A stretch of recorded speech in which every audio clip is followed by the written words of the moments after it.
Today, we're going to take a look into the mind of Monti Ossenfort. Let's discuss.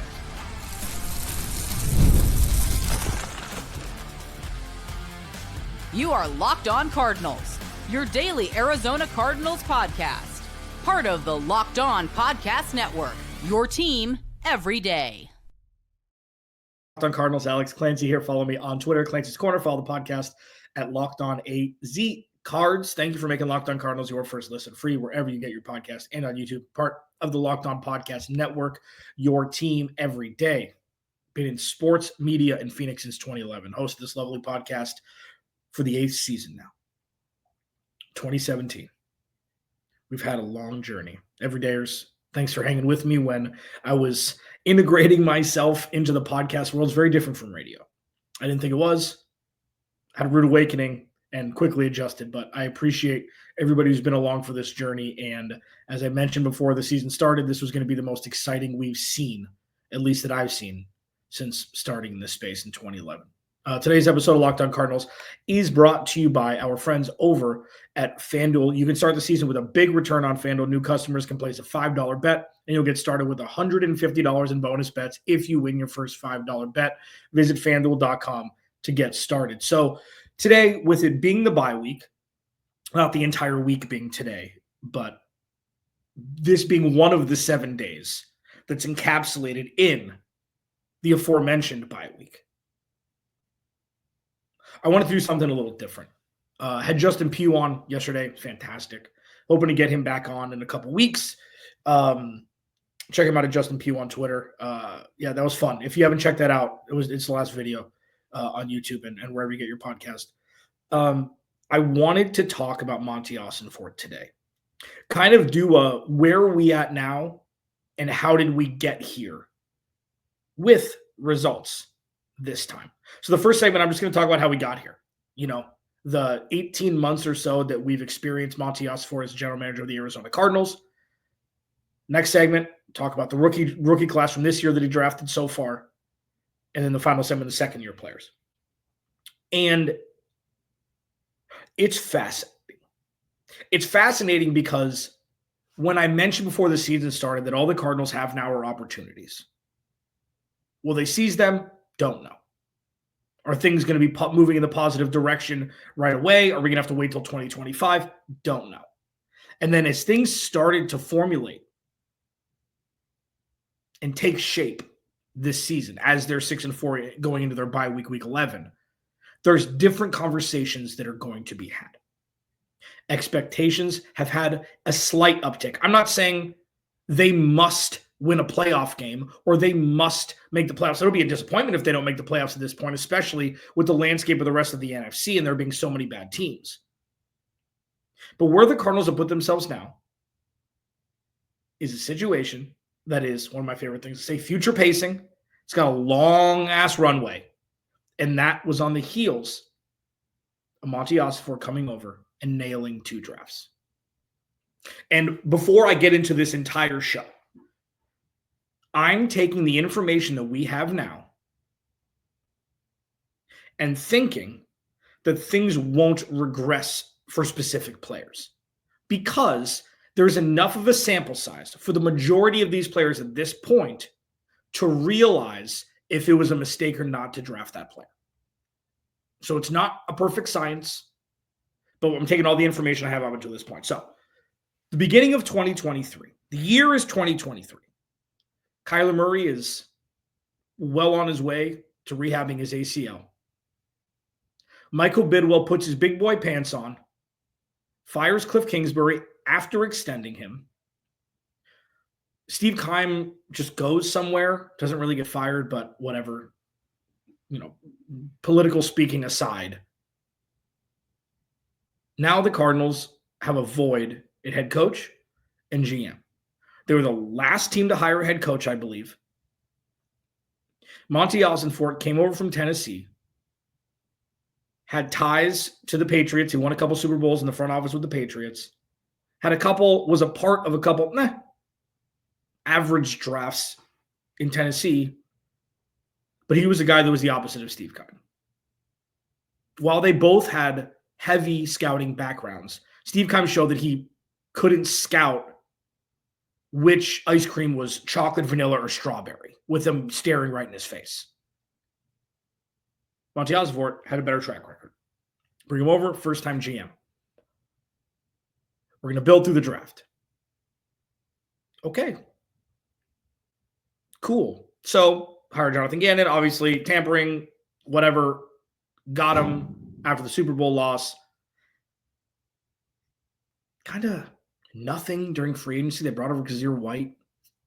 There wasn't a whole lot. Yalta Froholt, which ended up being an incredible signing. Then the draft. 3rd overall pick. Okay, Monty. Got to put all our trust in you because that's the only option. Sight unseen at this point. And he proceeds to trade back from 3 to 12 and then back up to 6, getting a future first-round pick, getting another pick in the 2023 draft that inevitably traded back in the 2nd round to get another 3rd-round pick. Okay. Paris Johnson Jr. Got it. Left tackle. Makes sense. Could have got him at 10, people said. Could have got him at 12, people said. No, you couldn't. And Detroit had that pick at 6 that they got from the Rams, the Jared Goff trade. So they're like, huh? They're good already. So they traded back and they drafted Jahmyr Gibbs at 12. And I think it worked out for both teams. You go BJ Ojulari. After trading back and getting BJ Ojulari was a target for me at the top of the 2nd round. They ended up getting him in the 40s after they traded that pick to Tennessee for Will Levis, who ended up drafting Will Levis. Then, with an extra 3rd round pick, Garrett Williams and Michael Wilson. Okay. John Gaines. Okay. We haven't really seen him. Injuries. Now the Cardinals have a deep offensive line, so he's kind of more of a rotational piece. Clayton Tune. Okay. Dante Stills. Interesting. Keitrell Clark showed flashes, but still more of a rotational piece. 2nd year, Marvin Harrison Jr. After a, not great year, good end of the year. Okay, win-loss wasn't great. Get the 4th overall pick, Marvin Harrison Jr. Could have traded back. Could have just loaded the house with picks. Stick and stay. Darius Robinson, the least sexy pick of the 1st round. We'll see. Max Melton traded back. And a bunch of corners went from where they were to where they traded. I don't remember the order, but it was Cooper DeJean, Kool-Aid McKinstry, Kamari Lassiter.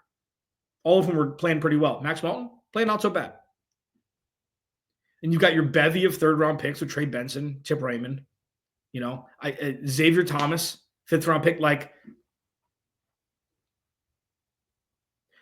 what Monti Ossenfort has done is completely undo everything Steve Keim did, and he magnified the shift exponentially.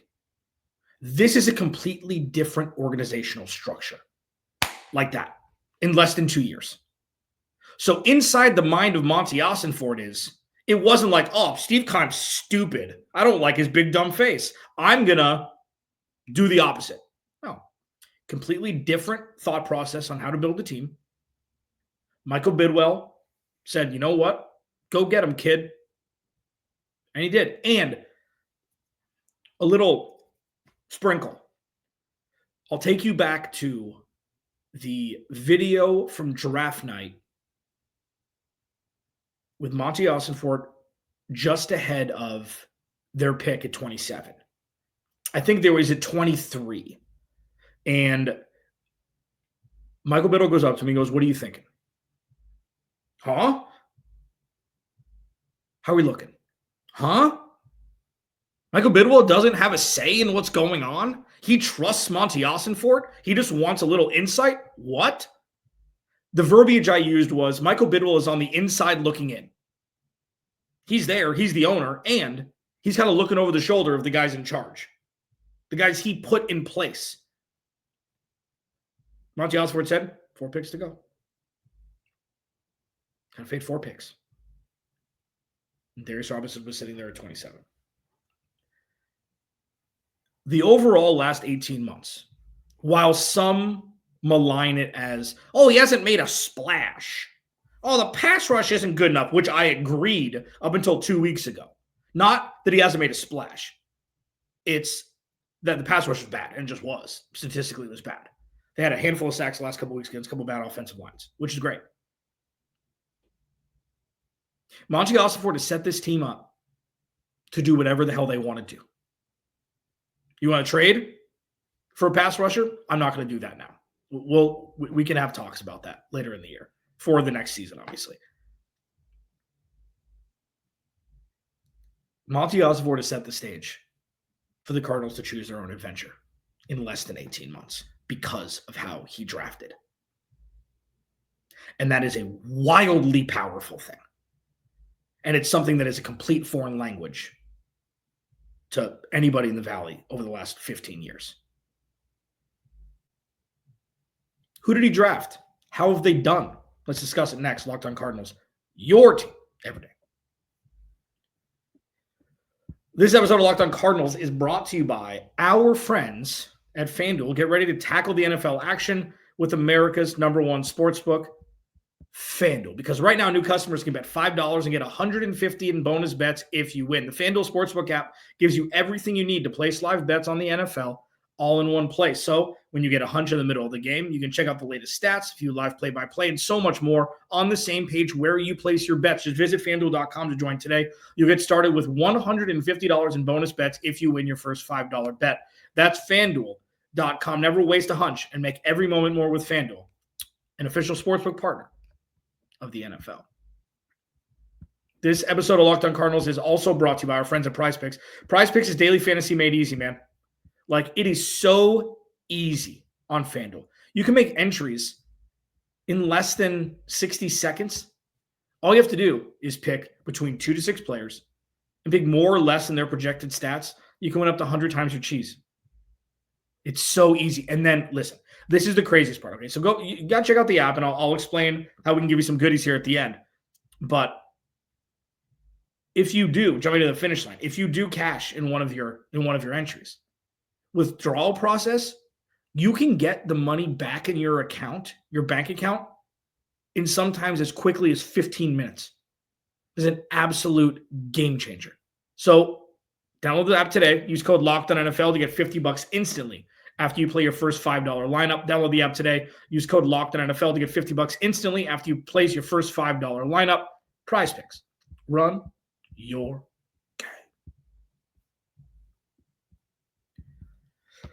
I mean, listen, I'm juiced, man. You know, like, this is something that it's not forced. 2021 felt not forced, but 2021 felt like it was one of those long lines of twine with a explosive at the end of it that you just light, and it's just like, all right, well, just it's a matter of time before this thing explodes. And naturally it did. And that's not hindsight. I had that from week 1, 2021 against Tennessee when they beat them by 30. I'm like, nope, nothing's changed. Nothing's changed. Things have changed now. And let me just pull up here really quickly for YouTube viewers. This is a tweet I put out with a list of players. Just look at this. So my tweet was, can we take a second and catalog how Monti Ossenfort has nailed his first 2 drafts? And I ran down the list. Paris Johnson Jr., Garrett Williams, Michael Wilson, Dante Stills, Marvin Harrison Jr., Max Melton, Trey Benson, Reiman, Xavier Thomas, and then Ojulari and Darius Robinson, TBD. Obviously, I was trying to do this off the top of the dome, and I forgot Dadrion Taylor-Demerson like a dummy. But it's been incredible. It's been incredible to watch these players grow, mature, and this year much more than last year for the rookies. Play meaningful snaps in tight situations where there are actual expectations. And the expectations part kind of was late to enter the chat because of, the record and the games the Cardinals have won.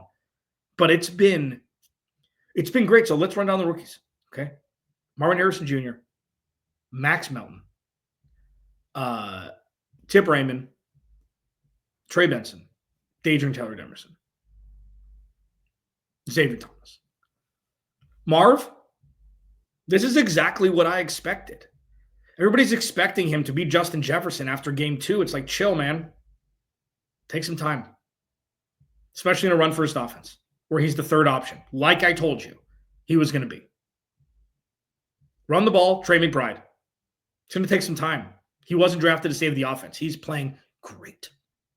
6 touchdowns in his first 10 weeks. Pretty good. Pretty good. Max Melton. Max Melton was the toughest one. And if you remember, every day, you'll remember this, I think. If not, I'm here for you. The cornerback position was going to be the one most directly correlated to wins and losses for the Cardinals. I said that before the season started. And Garrett Williams and Max Melton have played lights out compared to what we've witnessed over the last 6 years. Like, I don't think people are giving Max Melton enough credit right out the gate. He hasn't been perfect, but the dude hasn't been getting lambasted. Byron Murphy, when he was drafted in 2019, was statistically the worst corner in football. We've come a long way.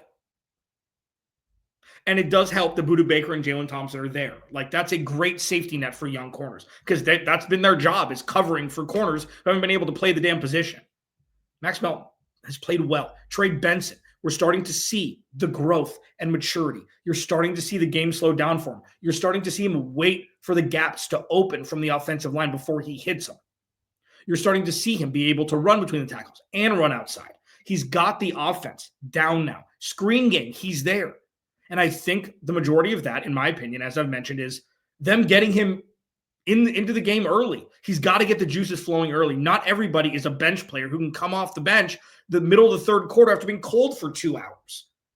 I think getting him in early is massive. It's gonna be able to give James Conner a break. It's going to be able to get Trey Benson's motor running, and then you could potentially have 2 dudes the defense can't stop with the blocking scheme the Cardinals have with light boxes presented. Things are starting to mold into form. Monti Ossenfort drafted the right players with the right skill set, with the right maturity level, the right demeanor. Like, this isn't a coincidence. Dadrion Taylor-Demerson. Tip Reiman, one of the better blocking tight ends we've seen early on. Like, here's the thing. People are like, well, why would Monti Ossenfort use a 3rd-round pick on a blocking tight end? That was just like a FU, I have an extra pick. They had so many 3rd-round picks. It's like, that was best player available for what they wanted to do with this offense. And he's been great. Like, the offensive line gets all the credit because they're the 5 who are on the field every play, but the blocking tight ends have added massive amounts of value. Dadrion Taylor-Demerson.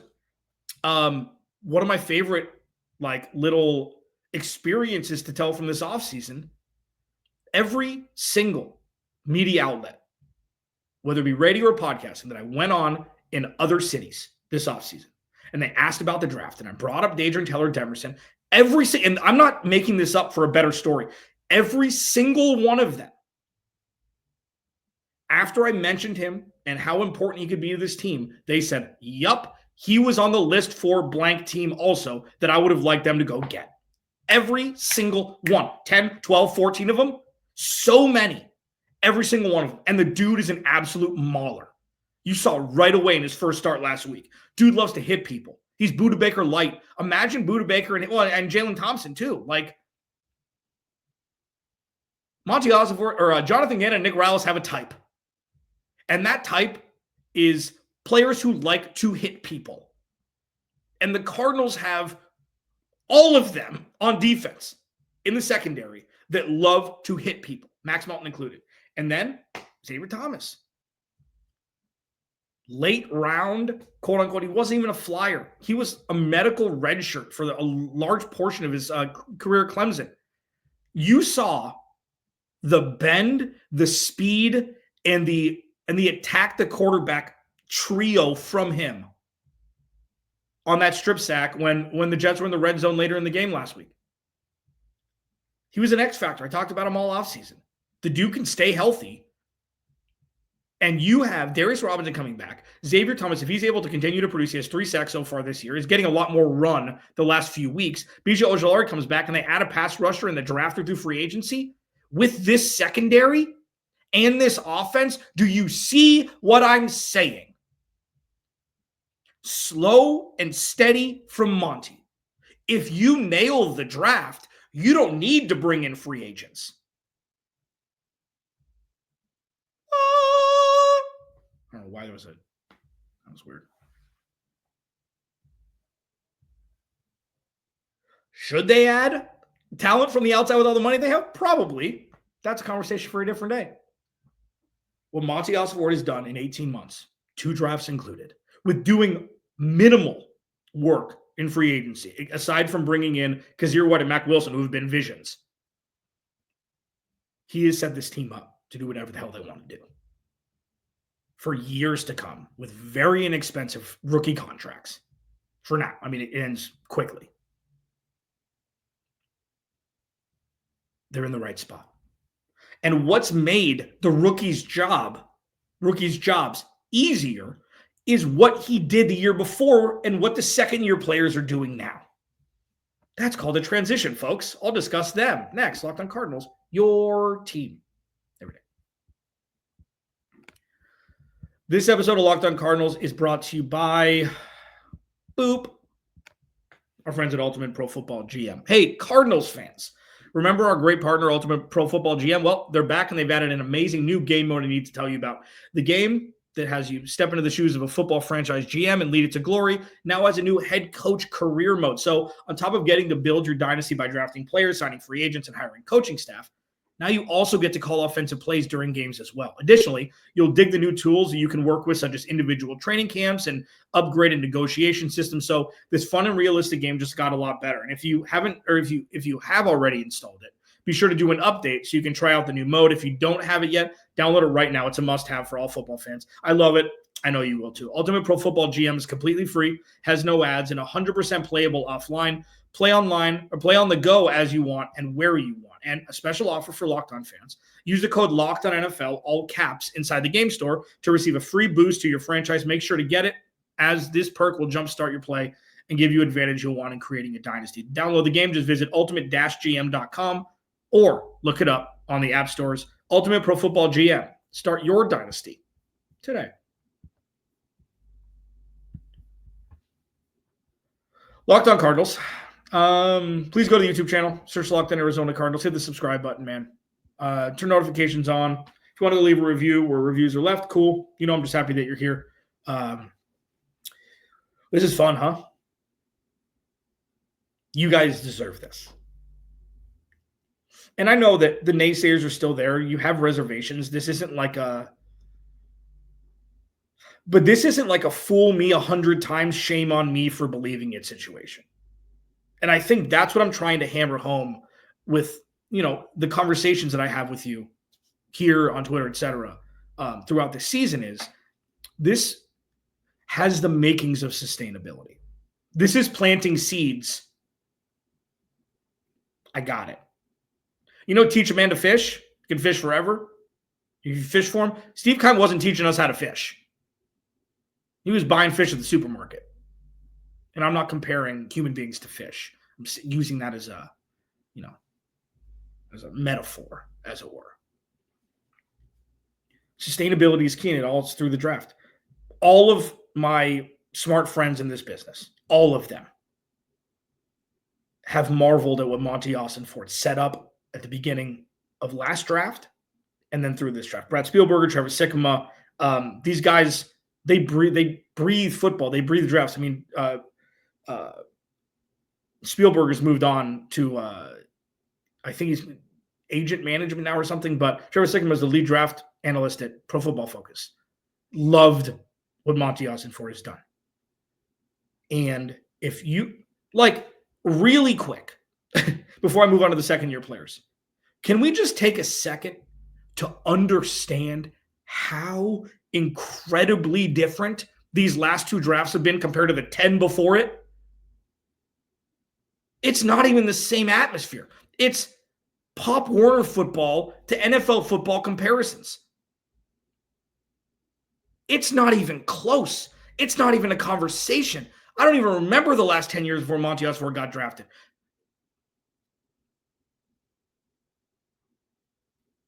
Steve Keim didn't draft an offensive lineman in the first round since DJ Humphries in 2015.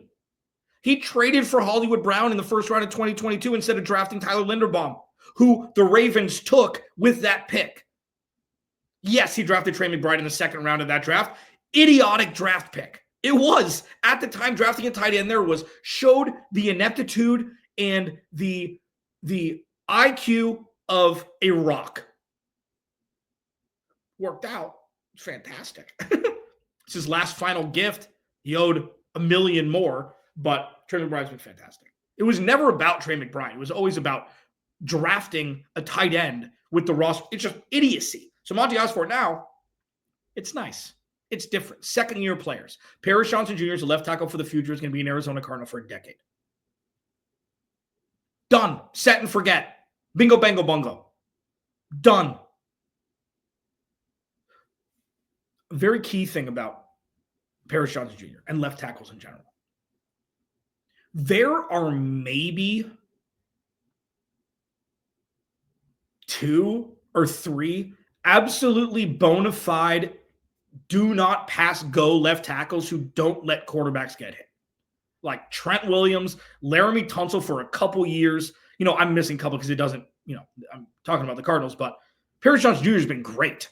Okay, people expecting no hits on the quarterback from the left side is just not rational. Pass rushers are very good at their job. Paris Johnson Jr. has been fantastic. He's been fantastic. BJ Ojulari, TBD.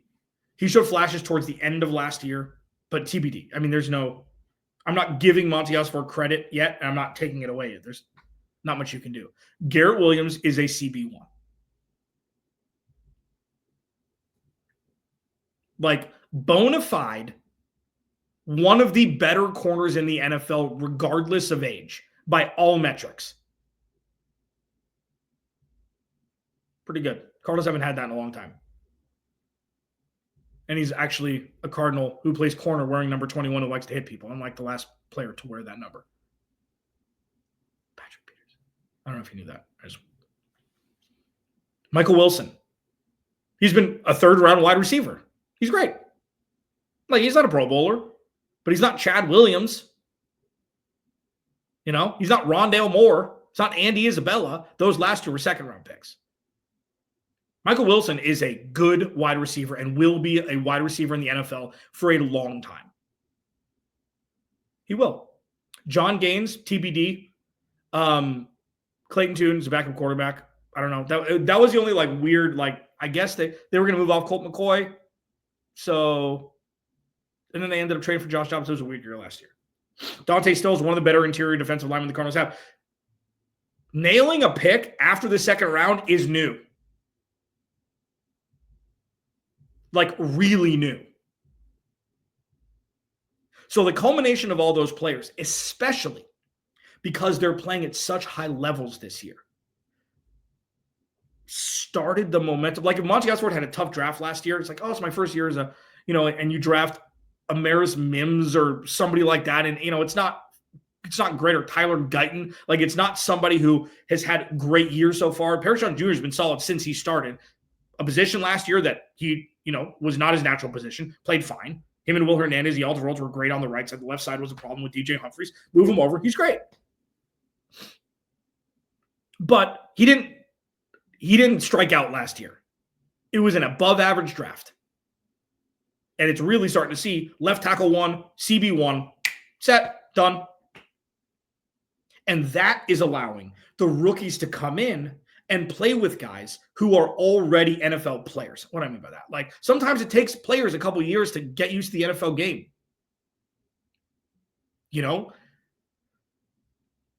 I've discussed this myriad times, but I think bringing it back up more frequently now is important just for optics, for perspective.